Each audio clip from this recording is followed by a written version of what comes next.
restore the Jesuit order in 1814. And they also used Napoleon for the destruction of many Protestants in Germany, to destroy the Protestant Dutch Republic in 1806.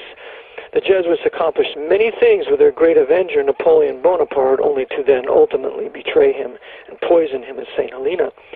But the connection to Freemasonry is this, that Napoleon Bonaparte was a French Grand Orient Lodge Freemason. And his advisor, the second consul on the consulate, was Abbé Sieyès, and Abbé Sieyès was a Jesuit. So all the entire war maneuvers of Napoleon Bonaparte were dictated by Abbé Sieyès. Sieyès was on the directory, and then he was the second consul on the consulate, the first consul being Napoleon.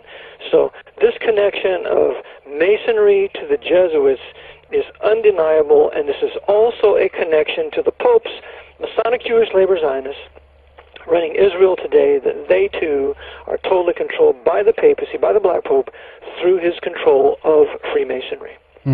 Very interesting. Yeah, I'm thinking back of the perfect kind of mix or blend, if you will, between Catholicism and Protestantism. I'm thinking of, for instance, the Anglican Communion that they have in the UK. I mean, some of the first United Grand Lodges were actually, if you will, formed at the churchyard of St. Paul's Cathedral, and this was during the time that, and this continues to this day, of course.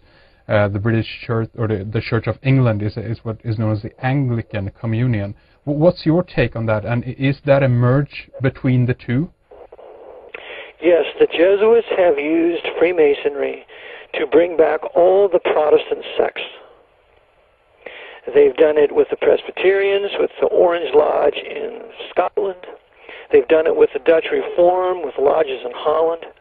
They've done it in England with their Grandmother Lodge in London there.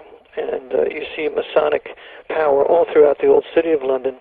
And just as an aside, we cannot forget that the Jesuits have controlled England since no later than King George III, that's 1760. That all the foreign policy of the English government has been pro-Rome, pro-papacy, anti-white Anglo-Saxon Protestant, anti-true British Protestant people since no later than 1760. The United States has been controlled by the papacy since no later than 1860, with the ultimate beginning of the war between the states in 1861. So all the domestic policy and all the foreign policy of the United States, which I call in my book the Holy Roman 14th Amendment corporate fascist socialist communist American empire, created in 1868 on July 28th with the declaring of the 14th Amendment to have been passed. With the creation of this empire, the American empire has been nothing but the hammer of the Pope to subdue all nations to the temporal power of the Pope, with a series of other purposes. So the way that the papacy has brought this about is by using their high Freemasons to run America and their high Freemasons to run England, to ultimately bring all sects back to the papacy.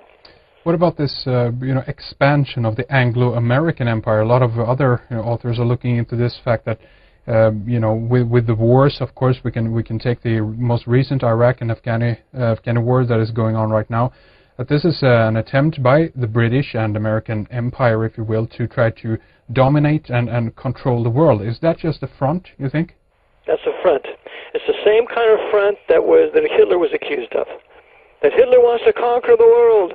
He's going to come to America and conquer the world. That Hitler wants to have a 1,000-year Reich. That's all a front. That's all a propaganda lie. That's the open but false policy of the Vatican. The true policy of Hitler was to purge as many Jews out of Europe as possible, was to be involved in the creation or the recreation of the Latin Kingdom of Jerusalem, which we call Israel, and I defend the Jews' right to their land, of course, but I do not defend the government that runs that country. Yeah. And also the purpose of Adolf Hitler was to kill as many heretic Orthodox people as possible. And on the other hand, on the flip side, then, because the Jesuits were controlling Stalin, and Hitler and FDR and Churchill all together, they were all working together. Then towards the end of the war, the Jesuits were going to incite the Red Army to rape, pillage, and plunder the Protestant Prussian people, to the end that Berlin is destroyed, all the Protestant cities of Germany are destroyed, some 72 cities were bombed to smithereens, and so they were destroying the Lutheran